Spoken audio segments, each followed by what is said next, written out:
왕궁 건립. 열왕기상 71에서 12절. 솔로몬처럼 집을 짓는데 많은 에너지를 쏟고 좋은 결과를 얻은 사람은 없었습니다. 그는 하나님의 집인 성전을 먼저 지은 다음 자신의 모든 집을 지었습니다. 먼저 하나님의 집인 성전을 지은 다음 자신의 모든 집을 지었습니다. 지속적인 번영을 위한 가장 확실한 토대 지속적인 번영을 위한 기초는 성경에서 처음 제시된 기초입니다. 마태복음 6장 33절 너희는 먼저 하나님의 나라와 하나님의 의를 구하여라. 그리하면 이 모든 것을 너희에게 더하여 주실 것이다. 그는 자신을 위해 집을 짓고 1절 거기에 거했다. 8절 하나님께서 그에게 축복하신 부에 비례하여 그가 더 좋은 집을 지은 것은 아버지에 대한 모욕이 아니었습니다.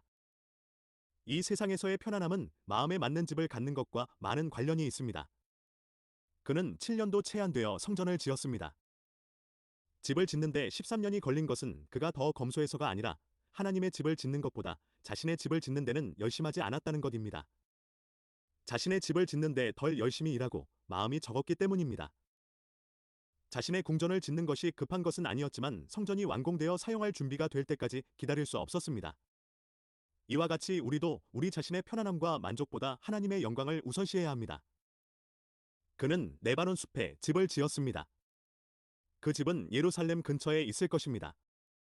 예루살렘 근처의 시골에 있는 저택은 아니었을 것이고 경치가 좋고 주변에 나무가 많아서 그렇게 불렸을 수도 있습니다.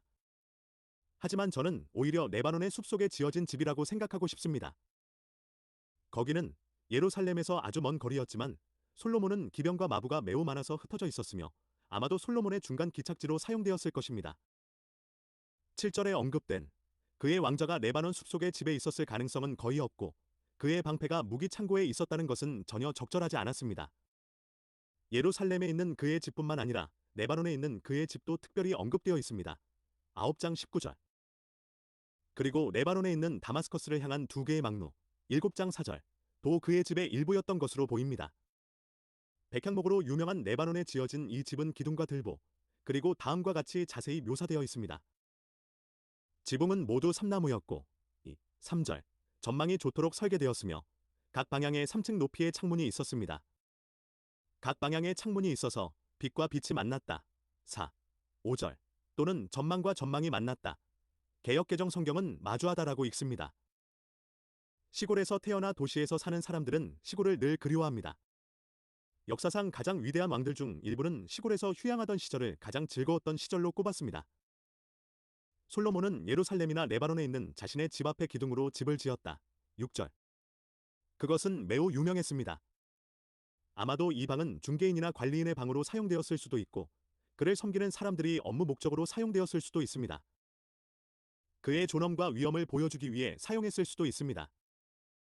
솔로몬 자신은 지혜로운 자, 자기, 지혜로운 자의 집을 짓고 그 7기둥을 다듬는다. 잠구 1. 고 말했습니다. 그의 문 곁에 서서 기다리며 문설주 곁에서 기다리는 자들. 그의 문 곁에서 기다리는 자는 피난처임을 나타냅니다. 잠언 8장 34절. 문설주 옆에서 기다리는 자는 복이 있나니. 개역개정. 성전의 넛 제품.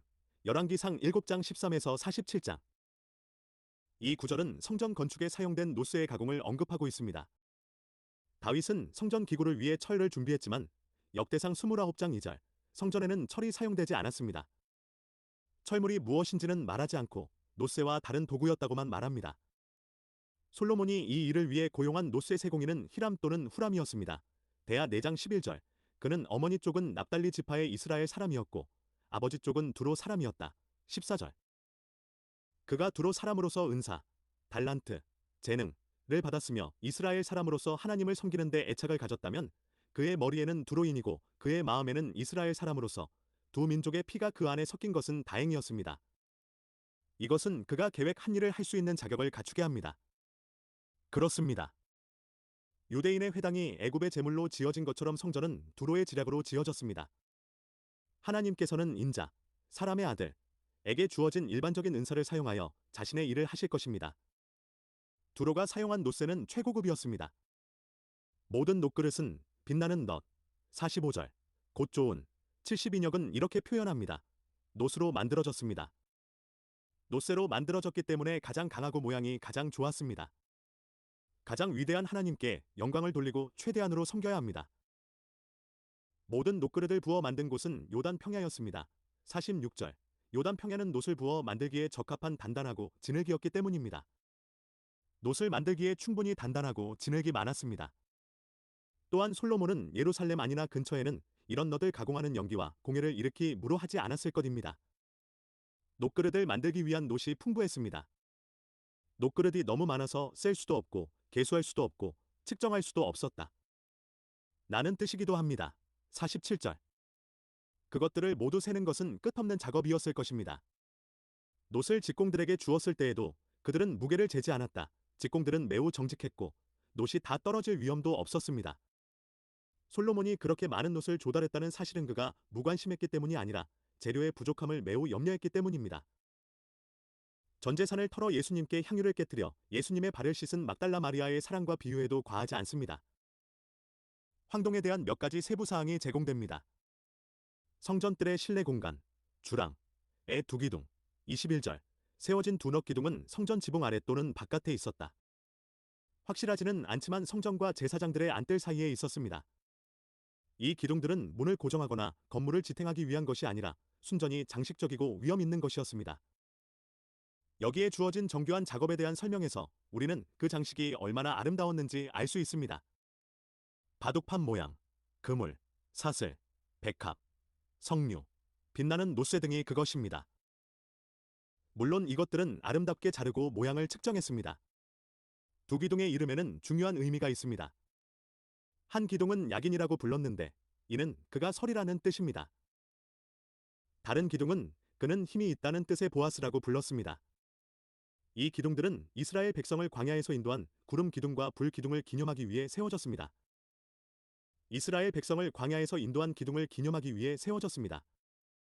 제사장들과 하나님을 경배하러 온 사람들이 제사장들과 하나님께 경배하러 온 사람들에게 힘과 생계를 스스로 의지하지 말고 오직 하나님만 의지해야 하며 자신의 능력에 의존하지 말라고 했습니다.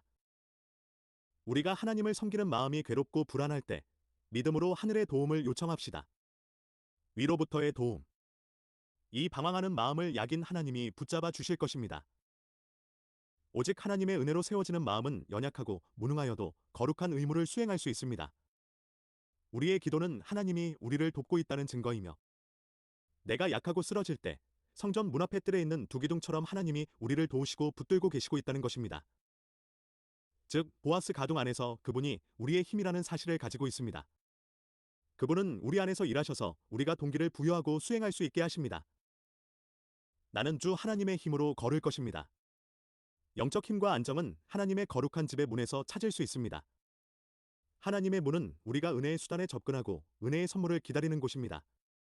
이 두 기둥은 하나님의 은혜의 생명의 힘을 상기시키는 기념비입니다. 그들이 하나님께 가까이 다가가 하나님의 일을 하면 존엄과 특권을 잃지 않을 것입니다. 따라서 하나님의 은총이 확보되고 영속될 것입니다. 교회는 하나님에 의해 세워지고 권능을 받아 지옥의 문이 닫히고 천국 문이 열리는 예수님의 승리를 표징합니다. 그러나 이 성전이 파괴될 때 그 존재의 표징이었던 기둥, 왕하 25장 13절, 도 함께 파괴되었다는 점이 특별히 지적되고 있습니다. 그 존재의 표식인 기둥, 왕하 25장 13, 17절, 도 파괴되었습니다. 그리고 그들이 하나님을 버리지 않았다면 그 표징은 남아있었을 것입니다. 놋그릇은 지름이 5야드, 약 5미터, 가 넘는 매우 큰 흙그릇, 23절으로 500개의 물통이 들어 있었습니다. 제사장들이 자신과 제물을 씻고 안뜰을 청소하는 데 사용했습니다. 23절. 그것은 12개의 놋쇠로 된 소의 형상 위에 높이 서 있었기 때문에 정상에 도달하려면 계단이 필요했습니다. 아래쪽에는 물을 끌어올 수 있는 수도꼭지가 있었을 것입니다. 하나님의 전에 물을 담당했던 기본, 사람이나 느디님 사람들이 넙 물통에 물을 정성껏 채웠습니다. 어떤 사람들은 솔로몬이 이스라엘 백성들이 숭배하는 금송아지를 무시하기 위해 황소 모양으로 큰 물통을 바치도록 만들었다고 말합니다. 금송아지가의 신이라기보다 일하는 종으로 물통을 바치고 있는 기둥으로 더 적합했습니다. 그러나 이것이 예루살렘이 송아지를 우상으로 세우는 것을 막지는 못했습니다. 지금도 예수를 섬기면서 제물의 상징인 금송아지를 우상으로 섬기는 것이 황금 만능주의 현이고 하나님이 제물을 주셨다면 그 소비는 오직 복음을 위해 사용할 때 영원한 축복을 받은 증거가 될 것입니다. 성막 안뜰에는 씻기 위해 만들어진 유일한 것은 넛대야였지만 성전 안뜰에는 넛바다가 있었습니다. 이것은 다음을 보여줍니다. 그리스도의 복음이 죄를 씻는 데 필요한 것을 모세의 율법보다 더 풍성하게 제공한다는 것을 보여줍니다. 모세의 율법에는 대야가 있었지만 그리스도의 복음에는 바다, 즉 열린 샘이 있습니다. 즉 열세장 1절. 그날의 죄와 더러움을 씻는 샘물이 다윗의 족속과 예루살렘 주민을 위하여 열리라. 성전 예배를 위해 물이 담긴 넛대야 10개가 놓인 넛받침대가 있었습니다. 노수로 된 바다에는 씻을 곳이 없었습니다. 넛대야가 고정된 받침대는 여기에 자세히 설명되어 있습니다. 27절. 이 대야가 언제든 움직이지 않도록 조심스럽게 장식된 바위 위에 받침대를 세웠습니다. 대야는 보통 5개씩 두 줄로 세웠으며 각 대야의 가격은 40바트, 약 90m 였습니다. 38절. 앞쪽 기둥 외에도 앞쪽 왼쪽에 5개가 더 배치되었습니다. 39절. 여호와의 그릇을 맡은 자들은 매우 깨끗해야 한다. 영적 제사장과 영적 제물은 그리스도의 보혈로 새로워져야 합니다. 그리스도의 보혈로 씻겨지고 새로워져야 합니다. 우리는 매일 더러움과 불결함을 접하기 때문에 우리는 자주 손을 씻고 마음을 깨끗이 하는 등 몸을 자주 씻어야 합니다. 그보다 더욱 영혼을 깨끗이 하는 말과 행동이 더욱 중요합니다. 네페시는 생명을 뜻하는 호흡, 숨, 뜻하고 네페시아야는 생명을 뜻합니다. 사실은 네페시라는 단어는 우리의 몸과 혼을 사실상 지칭합니다. 거기에 하야는 존재하다, 살다, 호흡하다, 부활하다, 의 하다 동사로서 이미 하나님이 우리에게 그분의 호흡을 준 상태가 살아있는 몸이고 살아있는 그리스도인은 그분의 호흡으로 살며 행동한다는 것입니다. 우리를 정화하기 위해 준비된 많은 것들이 있습니다. 그러므로 우리가 항상 부정직하게 살고 있다면 그것은 우리 자신의 잘못이고 죄입니다. 그래서 우리는 성령님이 우리 속에서 말씀하시는 것을 기울이고 세상의 법도 중요하지만 성령의 가르침을 더욱 따라야 합니다. 제사장과 제물을 드리는 백성은 여호와 앞에서 잔치를 베풀어야 합니다. 고기를 삶는 솥, 삼상 2장 14절, 과 제단의 재를 퍼내는 삽은 무수히 많았습니다.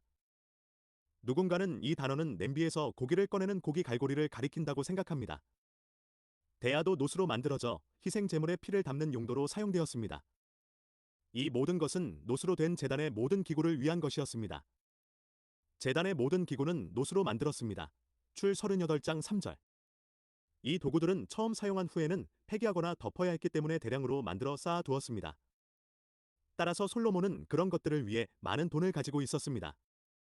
성전의 금 물품, 열왕기상 7장 48에서 51절.